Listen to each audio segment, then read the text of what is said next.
everybody. Welcome to Poetry is Normal Presents at the Normal Public Library.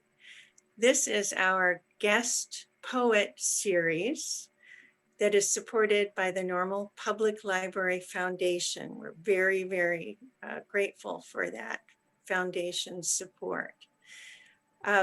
This is the guest poet series, and today's two poets also include a fiction writer, so that's great. And we also have an open mic in alternating months.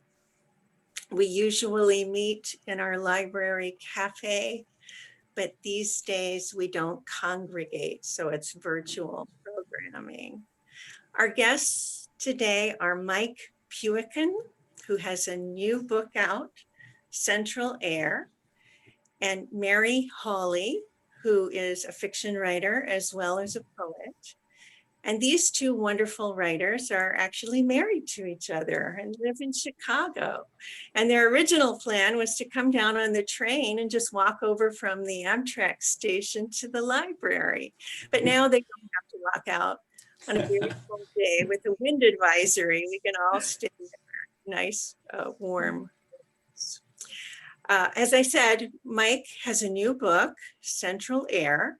He's also been on the Chicago Slam Poetry team, and he teaches poetry to incarcerated and formerly incarcerated individuals at the Federal Metropolitan Correctional Center and St. Leonard House. Maybe he'll tell us more about that, how and if that's still happening. Mary is a poet, a fiction writer, and translator. She runs a bilingual reading series with the Guild Literary Complex, and she's received an Illinois Arts Council Literary Award for her short story, Skies of Blue. We'll start out with Mike reading from Central Air. Okay, very good. Thanks, Kathleen. And thank you very much for the Normal Library to put on such a series like this. It's when things shut down, all live readings shut down. And so it's really nice to see how organizations like the Normal Library is keeping it going. So that's terrific, and I'm very happy to be here. As Kathleen said, I have a brand new book of poetry out. It's called Central Air. I just happen to have a copy. It is available at all fine bookstores, wherever you buy your fine books. I'm going to be reading a few poems from it, and then I'll read a couple of new poems. But I'm going to start out with the first poem in the book. It is a courtroom scene. And I think you'll be able to follow it. The title, it's really, it starts out with the lawyer talking. The title is The Lawyer Argues Against Metaphor. He says, "Show me a fireball of desire, a current of wild horses, the unquenched thirst of stone lions. Where is the evidence that stars rise from watery graves, that fish swim through the sleep of school children?" The judge checks her watch. She thinks of her lover's body touched by the morning sun. She could use a cigarette. Suddenly, a lion enters the courtroom. The lawyer's body is lodged between the big cat's teeth. Silence descends upon the courtroom as he disappears into the dark. "Fools," he cries, "your language, it's not dangerous enough." I'm going to try to have my language be dangerous enough today. The next poem, let me say this. My book has gotten a lot of attention as a book about Chicago. I did not set out to write a book about Chicago, and there's more than just that in there. But I write about what I see, and I often write in coffee shops back before coffee shops turned out to be takeout only. I'd write in coffee shops and sit by the big windows and just look out at what's going on. And I found that if I start writing, even if I don't have an idea, if I start writing and I pay attention not to the generalities like the teeming masses going by or rush hour or traffic, but I look at the individual, the particulars of the individuals that can accumulate, and some energy comes from that. Sometimes maybe even some magic comes from that. If you've been to Chicago, maybe you've been to the corner of Clark and Belmont. There's an L stop overlooking it where I have stopped many, many times. This is Clark and Belmont. Two window washers radio for help when the sky climber hits a scaffold on the way down. Someone yells out, "Raise it the F up." Three brothers turn on every faucet in a church bathroom and then sprint for the door. They push each other into bushes all the way home. A woman applies her makeup at a traffic light while a chanteuse pours her heart through a crack in the window.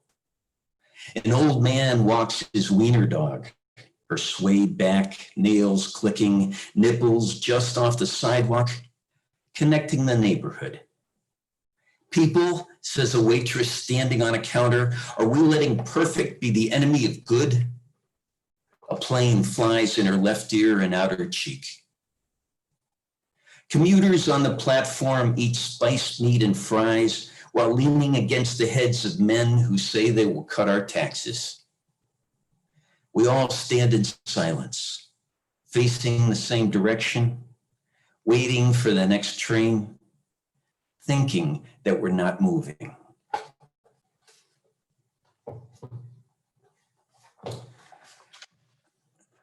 I grew up in a working class family. My dad worked at a manufacturing plant for most of his career. So, of course, when I became of age, I did something entirely different. I went into marketing.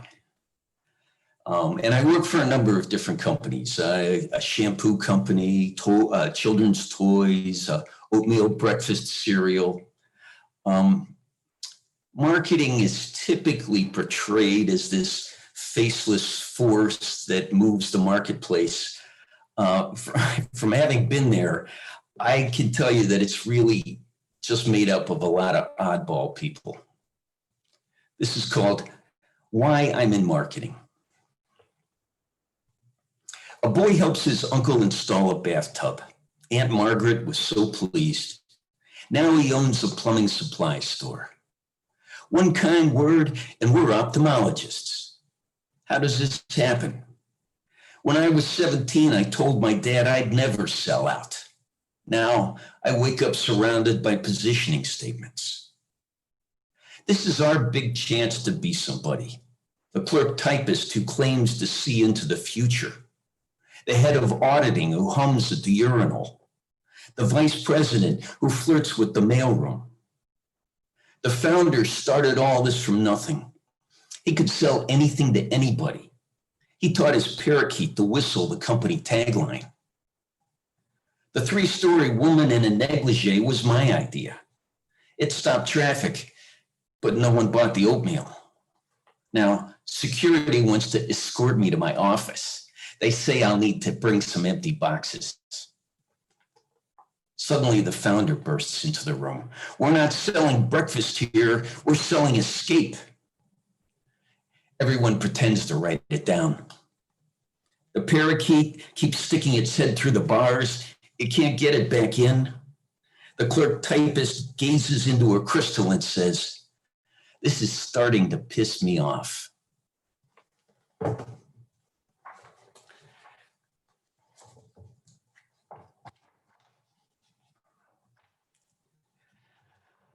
So we live in Chicago.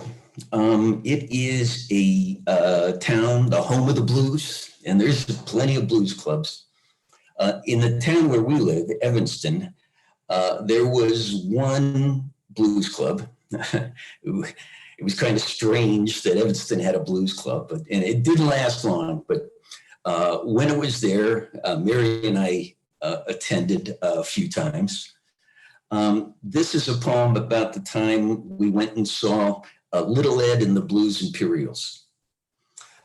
Before we went, I was reading Robert Bly, and there was an idea in there that I kept mulling around. The idea was this: the first time we sense that a pine tree doesn't need us, we feel alienated and depressed. The second time, we feel joyful. Well, that was in my head when we went to this club called Bill's Blues.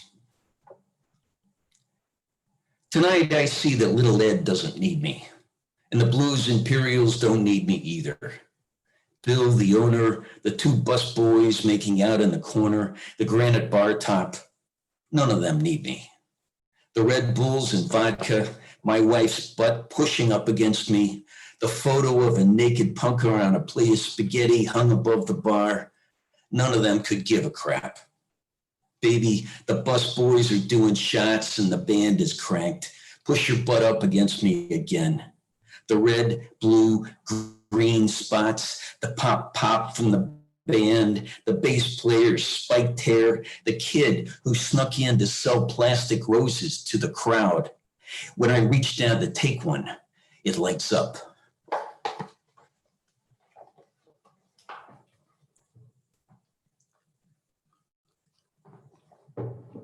So I've had quite a few readings lately promoting the book, which is great, but this is not a reading to promote the book. So that gives me a chance to read some new poems, which is a real treat. You know, I might write some new poems and want to get a feel for them. Maybe I'd go out to an open mic and try them out, but they're not going on right now, unless virtually, as I understand you guys do, which is terrific. But this gives me a chance to try out a few new ones. This first one is a very topical one. It's called Election Day, so it's extremely topical. But it's not a poem that supports any party or any candidate. In fact, it's got a different message than that. Election Day. As we take our seats, we're handed bags of rubies to make us more comfortable with the loss of loved ones. Flight attendants float through the dread with a choice of complimentary beverages. The plane lifts and heaves. We sit like lame ducks staring at our sky malls. The pilot announces upon landing, we'll all be hanged. A teenager has smuggled a machete down his pants. Don't pull it out yet, Fabio. The pilot says our sins will never be forgiven. Below us, the city writhes in what may appear to be ecstasy. The mob's fork stuck in its democratic heart.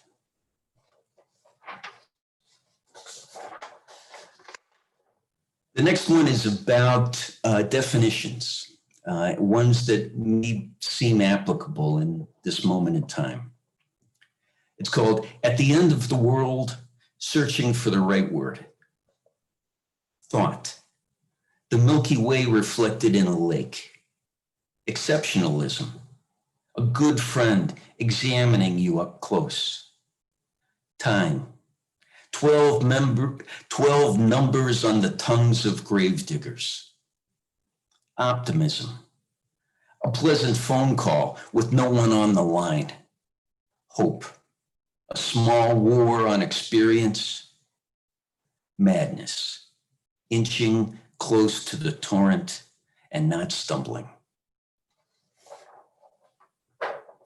And my third new poem is called Herd Immunity. Not the herd immunity we're talking about, which may get us out of the pandemic we're in. Something a little different. Judge, populist, makeup artist, machinist, St. Francis and the broken mule, Geraldo and the wedding party. Come and rest from your difficult journeys. The shepherds will protect us. Let the domestic armies, the slogans on street signs, the cars ablaze in the night, the all-night voices from prisons, the songs of street mobs, let them all become nothing. Let go of the sin of omission, the thoughts that intrude, images that linger without our consent. It is time to go to sleep. Let us lie down with the herd. I'm going to end this portion with maybe a more optimistic poem. Actually, Mary and I have been married for a while, and one of the great things about being married to a poet is we share poems, sometimes about each other. This is a poem to Mary. It's called Here. Here is our cat lapping its milk, fat cat, red tongue, green mind, and August, the most unruly month. The wildness of this season is for you. Isn't this what you've always wanted? The soul glimpsing, the loss of privacy while playing the instrument, the freedom without ever leaving the cage. You and I remain on vacation, while the government finds itself obliged to react in self-defense. The year is 1999, I mean 2019. It's not who controls the production of goods as I used to think. The demagogue is doing the best he can. The Capitan of industry is doing the best she can. God in heaven, silent as it is doing the best it can. 20 years ago, you stood at the edge of Chicago, head cocked like a crow, eyeing a bag of garbage, broken and overflowing. You were young and thought you knew nothing. You left blanks for what you did not yet know. Today, you and I write at our desks while others take our places on earth. We have this accessibility to experience, to the dead silence while here in purgatory. We leave blanks for what we do not yet know. Thanks. Thank you so much, Mike. If you listeners, viewers have joined us in progress, you've been listening to Mike Puican read poems from his new book, Central Air, as well as new poems. And I'm so glad you shared those with us. And our guest poets in the past have also done that. It's great to have a chance to read your work to an audience. Yeah, it is. See what it feels like the first time you read it. Because we can't hear our audience, how was that for you, reading your works while I'm muted, for instance? It's an act of faith because, here I am in this room, Mary's in the other side of the apartment. And so I just have to believe that somebody's listening, because right now it doesn't feel like anybody's listening. Yeah, that's a hard thing about virtual readings. But we're very attentive and listening. So thank you so much. This is Poetry is Normal Presents, our guest poet reading series at the Normal Public Library that's supported by the Normal Public Library Foundation. And now we'll hear from Mary Hawley, who will read some poems and also some fiction for us. Mary? Great. Thank you, Kathleen. Well, I want to also start just by saying, really, thank you, Kathleen. This was amazing that you invited both of us to do this months ago, when it really did seem like we'd be able to just hop on a train and go to the Normal Public Library for this. I also want to thank John for the work that he's doing today to live stream this for us, and the Normal Public Library for supporting us and supporting literature. These are difficult times, and reading and writing are some of the ways that we can get through this. So thank you all. I'm gonna start out with a few poems and then read an excerpt from a short story that's a work in progress. So I'm gonna start with a poem from my book, Double Tongues. In the 1980s, I lived in Mexico for about 2 years, and for one summer, I lived in the town of Nueva Rosita in the state of Coahuila, which was about 2 hours from the Texas border. And there was a lot of corruption in local politics, and the drug cartels were already active in that area, which made life difficult for people. But there was also this vibrant blend of cultures that flowed back and forth across the border, basically treating it like the imaginary line that it is. So this is called Coahuila. Tall men in dark bigotes steer braided daughters around the room in two-step Mexican polkas. At parties, we have Mexican beer and Texas beef. Everyone is usted. On the highway to Texas, there are often dead horses. Hot, still night. In Nueva Rosita, coal miners greet the candidate for governor, lamps shining from foreheads. Behind the grandstand, the single chimney belches ash of ballot boxes. Dust, dry everywhere. Boys lowered into mines in buckets. Olga swam across the river, works as a maid, sends money. Flowers perch in the cacti like white sea birds on a pier. Sand and scrub spread to the horizon. Here are pickup trucks and mules, guayaberas and Levi's, Spanish said so fast it sings. Eglantina sings as she mops corridos y baladas. Her husband picks beans in Wisconsin. In nearby Muskies, Kickapoo Indians park their trucks around the plaza. Women in derby hats smoke cigars. And Black descendants of a Civil War deal between Lincoln and Juarez line up to buy popsicles. Sometimes on the road to Monclova, bodies are found, unrecognizable. In the desert, walls of cactus surround the ranchos. We lie in the river under cool trees until evening breaks the sun. On the highway home, we pass another dead horse, already stiff. This next poem is called Bad Dreams, but it's really about politics, and there's a library in it, sort of. It's in 3 short parts. Bad Dreams. 1. I went to the library, but it wasn't a library, it was a gun room. I needed a book, so they gave me a purity test. I asked for water, and they brought me gasoline. But I walked here, I said. They put my name on a list. 2. I went to the hospital, but it wasn't a hospital, it was a stockbroker.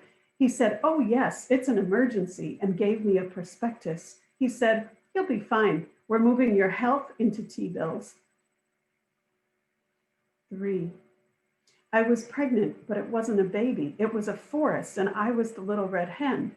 Who will help me plant the seed? I asked and asked. They were carving the trees into ladders for the rapture.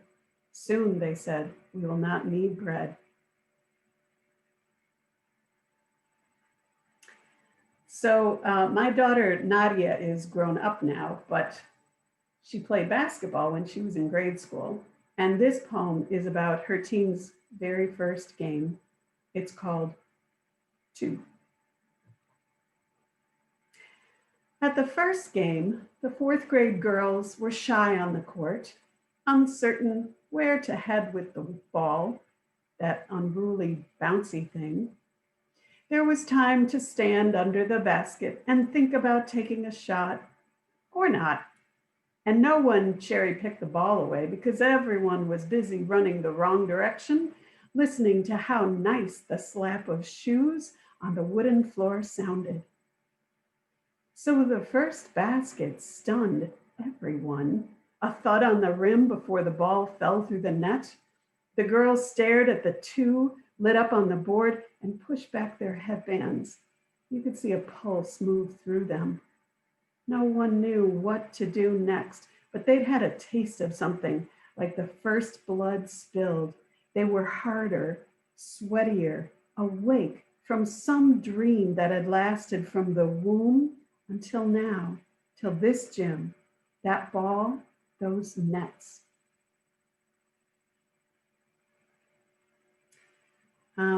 When my daughter was growing up, she had lots of pets, frogs, toads, lizards, gerbils, snakes, a dog, a cat, even a sugar glider. Don't get one. But somehow, mysteriously, inevitably, the care and feeding of those animals came to rest on my shoulders, along with many other maternal duties. So this poem is about really the chaos of motherhood, and it's called The New Pet. I don't know whose idea the elephant was, who bought it for peanuts and walked it home and tied it up in the backyard and stuck a water pail in front of it and left.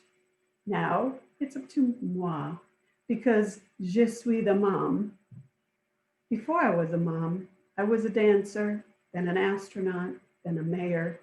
Now I am a cupboard, which has two words, cup, as in coffee and bras, board, as in plank, or a homophone of bored. But I'm not bored, I am stressed, pressed like cheap particle board into holding up weights I wasn't intended for, like the elephant. I tiptoe in a big circle around it. I see all sides, so I don't make the mistake of those blind men in the fable. It is more than a branch or a pipe or a snake or a wall or a pillar. It is more than I can handle, as I always say. So I wrote that poem long before my daughter Nadia actually became a zookeeper. That is what she does now, and I don't have to feed her animals anymore. I guess that's how you know when they've grown up, because they feed their own damn giraffes.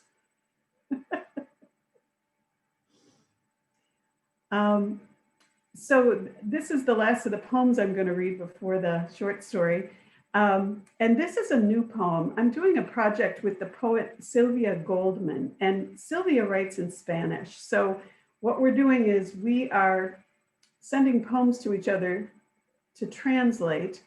And then, so we translate each other's poems, and then we write new poems in response to the poem that we've just translated. So it's been a wonderful project. I think we're both enjoying it a lot, but it's really interesting to me how the poems I write in response to hers can take some really unexpected turns. So this poem, I started with trees and I ended with God, except not like only God can make a tree, not that, something else. But the epigraph for this poem is a line from Sylvia's poem, and her line is, Recuerdo la separación de sus árboles, which means I remember the separation of its trees. Trees. Recuerdo la separación de sus árboles. A woman awoke from a coma, remembering everything about the world except its trees. In winter, she saw black snakes writhing in the air between the light posts. Rough knuckles split the ground and lifted sidewalks. In spring, she watched the unfurling of green from upraised hands and fingers. Summers, she would shout at armies marching beside the road, long dark columns under tossing banners. Then gold coins fell from the skies, withering to brittle husks, etched with unreadable figures. But what would you rather remember? Asked God one day. Me or the trees? The woman laughed. Trees are imaginary. She and God were sharing a bowl of olives in the shade of an ancient waiter who stood over them with more olives in his arms in case they were wanted. All right, now I'm going to switch over to the short story. Get this queued up here. And that's okay. Let me just get this set. All right. So it's kind of a Christmas story about things that go wrong or kind of take a strange turn. And the premise is a little bit off for the times we're living in. Kay and Larry Crandall are a retired couple in St. Petersburg, Florida, and they decide to rent out their home on Airbnb over Christmas and go to Aruba, which, yeah, nobody's really doing that right now, but it's a pre-COVID world, or maybe it's a post-COVID world. And they're going away so they can reset the boundaries with their son and daughter-in-law. Kay and Larry love their 3-year-old grandson, Robert, but they're tired of being bossed around by their son and his wife who live nearby. So they leave. But at the last minute, Kay and Larry forget to tell their son that they've gone to Aruba. The excerpt begins on Christmas Eve when the family who has rented the Crandall's home arrives. They are Jake and Amanda Erickson from Minnesota with their 4-year-old daughter, Maeve. You'll also hear from Spencer and Paula Crandall, the son and daughter-in-law, and their 3-year-old son, Robert. And Spencer is an investment advisor for very wealthy clients. At 3 p.m. on Christmas Eve, the Ericksons pulled up in the driveway of their holiday rental, a tidy ranch home.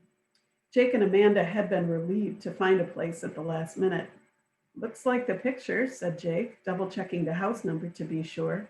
Thank you, Santa, said Amanda. Is Santa here? Shrieked Maeve, their 4-year-old daughter. Not until tomorrow, honey, said Amanda. She and Jake grabbed some bags and went to the front door, Maeve dancing behind them. Jake entered the security code on the keypad. When the lock released, they stepped into a living room with built-in cabinets, cozy furniture, and a pink Christmas tree loaded with ornaments. Pink, exclaimed Maeve. She knelt to examine the creche under the tree. Uh-oh, there's no baby Jesus. It's because he's not born yet, said Amanda, wondering where their hosts might have hidden the Jesus figurine. It would be hard to explain an empty crib in the morning. Nothing generic about this place, said Jake, eyeing the crowded bookshelves and framed watercolors. I like it. Maeve was fascinated by a large ottoman in a bright flamingo print. This is my bed, she announced, and clambered up on it. I sleep now. That works, said Amanda to Jake. Let's unpack. Meanwhile, Paula Crandall was packing Robert's Spider-Man backpack. She and Spencer were hosting a Christmas Eve gathering for Spencer's clients and a few neighbors, grown-ups only. So Robert was going to spend the night at his grandparents'. Paula was quite sure she had mentioned this to her mother-in-law because it was on her list to do that. There was a lot on her list. She zipped up the backpack. Now she had to get the mini tarts out of the freezer, make the punch, and check the bathrooms one last time. Spencer, can you take Robert to your parents? Spencer was staring at his phone. What the hell? Staycore just filed for Chapter 11. No warning. Spencer, Paula said sharply, guests will be here in half an hour. Yeah, one sec, said Spencer, still glued to his phone. I gotta talk to Phil. Call him later. Seriously, you need to drop off Robert and get back here as fast as you can. Fine. Do my parents know he's coming? Of course, snapped Paula, heading into the kitchen. Spencer glanced at his 3-year-old son, who was marching his stuffed lamb across their marble coffee table. Robert was already dressed in his PJs, a soft brown onesie with a hood that had antlers. "Come on, champ," said Spencer. "Let's go see your grandparents." At every stoplight on the way over, Spencer checked for more news. He'd been buying Staycore shares for his clients' portfolios all fall. This was bad. His phone rang just as he pulled into his parents' driveway. "Phil," he barked. "Yeah, Staycore. You saw it?" Distracted, he paid no attention to the bright blue RAV4 parked next to his Mercedes. "Are we overexposed?" Still talking, he got out of the car, opened Robert's door, and unbuckled his son from the car seat. Robert trotted to the front door of the house, clutching his toy lamb. "Get Harry on the line, will you? I'll wait." Spencer grabbed the Spider-Man backpack and followed Robert. The door was locked, which was strange. Spencer set the backpack down so he could punch in the code. "Harry? Good. Phil, you still there? Hang on." Spencer muted his phone and opened the door. "Hello," he called out as Robert slipped in past him. "Just dropping off Robert." No answer, but he had to get back to his call. "Okay, I'm leaving." Silence. Maybe his parents were out on the patio. Spencer pulled the door shut without bothering to lock it. As he walked toward the driveway, he suddenly noticed the blue RAV4. His parents bought a new car? They must have splurged on themselves this Christmas. Shaking his head, Spencer unmuted his phone. "Okay, guys, here's how to spin this."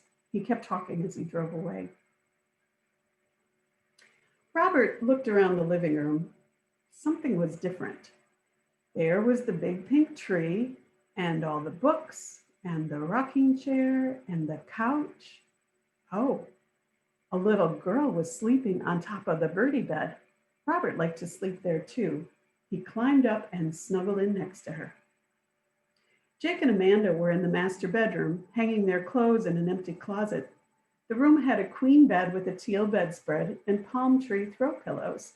They'd already checked out the room where Maeve would sleep. It was perfect for a child, with matching dolphin bedspreads on twin beds. "You found a winner, honey." Jake put his arms around Amanda and nuzzled her neck. Said Amanda. She leaned against him for a moment before pulling away. "Later, surfer dude. I'm going to check on Maeve." She stopped short when she entered the living room. Maeve was sitting up on the ottoman. Next to her was a little dark-haired boy in brown pajamas. Maeve giggled. "Look, Mommy." "Sweetie, who is that? How did he get in here?" Amanda raised her voice but kept her tone light. "Daddy, we need you." "I like this boy," said Maeve, patting him tenderly on the cheeks. "He, baby Jesus." Jake arrived. "What the? Who's the kid?" "Baby Jesus," said Maeve. Amanda, dazed, was thinking the boy's brown PJs would be right at home in a manger scene. So would his stuffed lamb. "How did he get in here?" asked Jake. "We must have left the front door unlocked," said Amanda. Jake went to check it. "You're right. So what? He just wandered in?" "I guess." Amanda crouched down beside the little boy. "Honey, what's your name?" "I Robot," he said. "I Robot," snickered Jake. Amanda nudged him. "Shut up. I think he said Robert." The boy nodded. "He, baby Jesus," Maeve insisted. "Robert, what's your last name?" Amanda asked kindly. The boy gave Maeve a sly smile. "Jesus." He put his thumb in his mouth. "Jesus," said Jake. "Hey, little guy, do you know your address?" Robert spoke around his thumb. "I live in my house." Amanda looked at Jake in consternation. "This is why we have to teach Maeve her address." "You mean for when she breaks into vacation rentals? I hope we're raising her better than that," said Jake. Amanda swatted his arm. "Come on, we have to figure out where this kid belongs." Robert took his thumb out of his mouth and looked around. "Where Gamma? Where Boppy?" "Bingo," said Jake. "Our hosts must be his grandparents." "My God, they wouldn't just leave him behind, would they?" asked Amanda. "He wasn't mentioned in the list of amenities. There's a contact number. Let me call." A moment later, they heard a phone ring. They followed the sound to the kitchen, where an iPhone was plugged into a charger. Jake's number was on the screen. Okay, this is kind of bad now, said Jake. I don't know their last name. The booking is done with first names only, Kay and Larry. Wait, said Amanda, remembering something. She poked her head out the front door. Sure enough, beside the door was a plaque shaped like an alligator with a name burnt into the wood. The Crandalls, she shouted. She called back. Well, that Quando, Jesus, said Robert. Hey, there's a bag out here. Amanda carried the Spider-Man backpack over to the couch. Someone must have dropped this off along with Robert. She rummaged through the bag looking for any identifying information. There was none. Robert and Maeve slid off the ottoman. Hand in hand, they explored the room, with Robert offering helpful details. Gamma Twee, Papa Books, Gamma Couch. Jake was on his phone, Googling Larry Crandall, Kay Crandall, and Robert Crandall right now. Throw in Jesus for good luck, said Amanda. Here we go, said Jake, handing her the phone. An obituary for one George Crandall, 1929 to 2018, confirmed that their surprise visitor was likely Robert Crandall, son of Spencer and Paula Crandall, grandson of Larry and Kay Crandall, and great-grandson of George. Another search turned up an address for Spencer and Paula Crandall on Bay Point Drive, about 15 minutes away. Thank God they live around here, said Jake. Let's hope they're home. He put his hand on Robert's shoulder. Come on, little guy. Let's go see your mommy and daddy. Robert's face crumpled. Want her, he said, pointing at Maeve, who, sensing an impending tragedy, opened her mouth to wail. Let's all go, Amanda said hastily. Anyway, Jake, it would look weird if you turned up alone with their kid. She took Maeve's hand. Come on, honey. You want to see Robert's house? Yeah, said Maeve, joyfully spinning around. So do I, said Jake. And the story goes on from there. Well, that was fun. I want to know what happens. That's a great excerpt. It's gonna Thank you. Thank you. That's wonderful. Mhm. Thank you so much for sharing that story and your poems with us. And a big thank you to John Fisher, who's been helping us here in our Zoom room and broadcasting us on Facebook.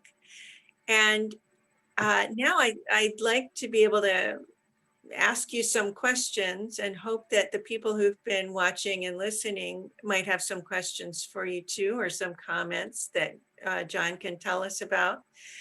But Mike, go ahead and unmute yourself. We can begin the conversation here. One thing that struck me in Mike's poems was sometimes poems are little stories. And that was a nice, that we have a story as well. That poetry can do that, and fiction can also be poetic. I loved the surprise of the new pet elephant. It brought me back to my own childhood. One summer, some guys showed up with a present for my little sister who had always wanted a monkey. It was a monkey. Oh So my for a goodness. while, we had a little spider monkey pet in our house. How fun. Yeah, it involved building a very large cage, outdoor cage and an indoor cage for the family room. And there are many funny stories connected to that monkey. I don't think they're a good idea. They had won it at the state fair and thought, what are we going to do with this? Oh, I know, Chrissy Kirk always just wanted a monkey. Let's take it out there. Everything hit the spot. I went the blend of cultures at the border. Your poem at the border just seems very pertinent and ongoing. Thank you for that. Thank you for the selections that both of you brought to us today. We're Sure. listening to Mary Hawley and Mike Puican, who have been reading their work for us today. John, are you with us? I'm here. Do you see questions and comments? There's lots of positive comments. A great comment about sharing poems with friends and translating. A lot of praise for both Mary and Mike. Some really nice comments. I hope both of you can go and look on Facebook at some point to see. No questions as of yet. Okay, I want to ask Mike a question about your teaching. Has that been able to go on during COVID in some way? Unfortunately, no. I have heard of some prisons that have TV capabilities, but not in either of the places I teach. I am now signing up. PEN America has a very active effort toward improving the situation for incarcerated people. And they have a mentorship, writing mentorship that I'm signing up for. So I'm hopeful that I can, even during these times, have a chance to work with some of the guys. That's great. I'm sure that would be needed and appreciated. So I hope that works out. It's appreciated on both sides. Yeah. It's a big, I get a lot out of it myself. Great. Mary, what about you with the bilingual reading series? Is there a virtual? Oh, right. Yeah, well, with Palabra Pura, and I help coordinate it and I MC it, but Andrea Change, who's the executive director for the Guild Complex, is does a lot of the work for it. But we've had some virtual events, and we're going to have one in February, to celebrate the 15th anniversary of Palabra Pura, of the bilingual reading series. So that's really cool because that's a long time for a series to last. So, but we're hoping that we can go back to live events. Well, we'll just wait and see, but we have, traditionally we've had a kickoff event, which is a one poem, one poet event. And we're thinking that we may wait this in 2021, we might wait to have that until we actually can gather in person. But we'll just wait and see how things go over the next few months and make that decision. I loved hearing about your translation poem project and then writing in response to that. How did you come to be bilingual yourself? I lived in Peru for a year while I was in college. And then I lived in Mexico for about 2 years. And then I went and stayed in other places. But a lot of it also was moving to Chicago. I had been living in Milwaukee and South Bend. And actually my job for a lot of years was, I worked in bilingual educational publishing. So everybody on the team was fluent in Spanish. And so just in the workplace, we were speaking Spanish all day. And there's so many amazing writers in Chicago who write in Spanish. And I love, back in the day when I could go to their readings, but there's just a real vibrant community. So it's a place, living here, it's been very easy to keep up with the language. Kathleen? Yes. I have 5 or 6 questions for both Mary and Mike from Facebook. Okay. All right. So the first one at the top is a question for Mary. 2, really. Can we get a copy or buy a copy of your short story? And then with this, how does your poetry writing affect your fiction and vice versa? Well, that short story cannot be purchased because it has to be finished first. So what I'm reading is a first draft, and I've got the story, but it's a ways yet from being something that I will be sending out for publication. But thank you for asking about that. And then going from poetry to fiction, I think what helps me there is the poetry gets you to really study language on a word level.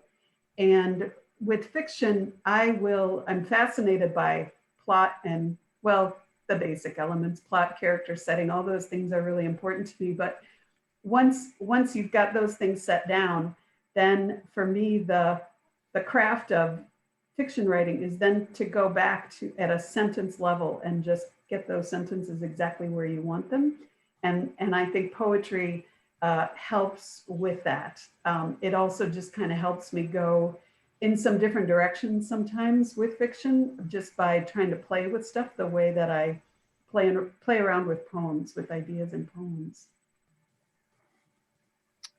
Thank you. And there's another question. You know, it's somewhat related, but you may have answered it. You might have a different answer. One was, is your short story still in progress? And we learned the answer to that. And the other is, how does the experience of writing short stories and writing poetry differ? So it's a little bit different question. With short stories, and then I've written a novel and I'm working on another one.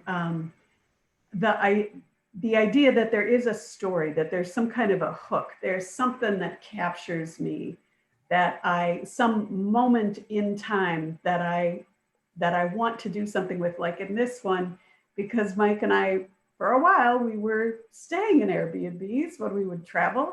And I just started thinking about, like, oh, what are some weird things that could happen in an Airbnb?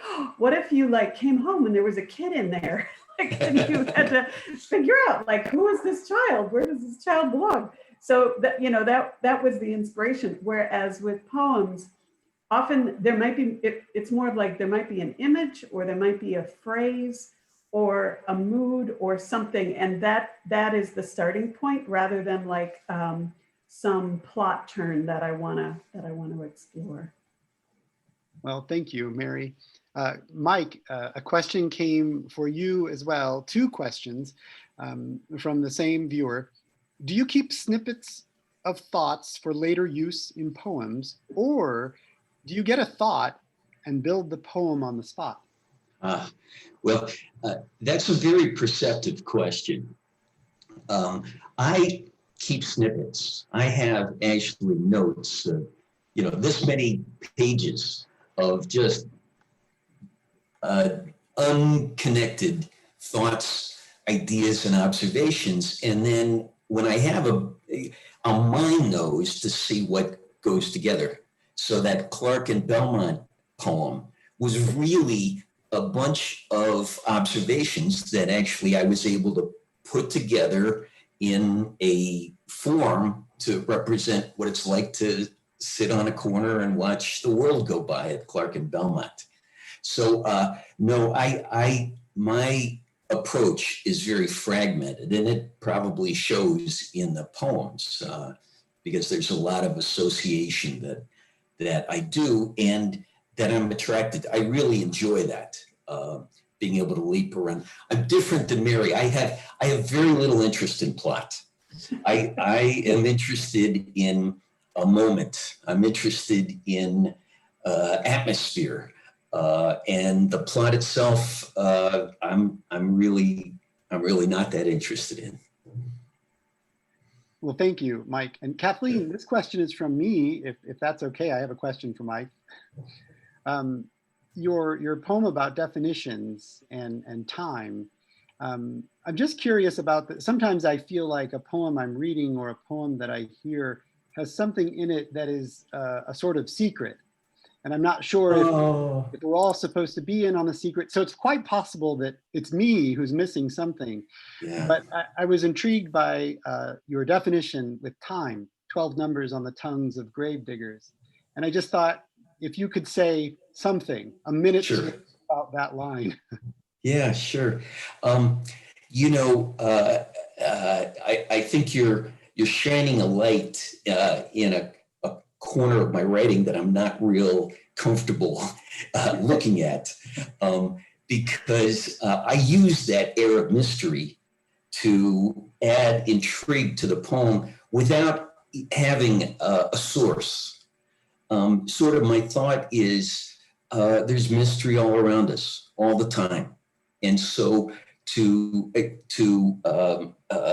hearken it, to bring it to awareness is simply bringing it to awareness the strangeness that's around us all the time. The time is 12 numbers on the tongues of gravediggers.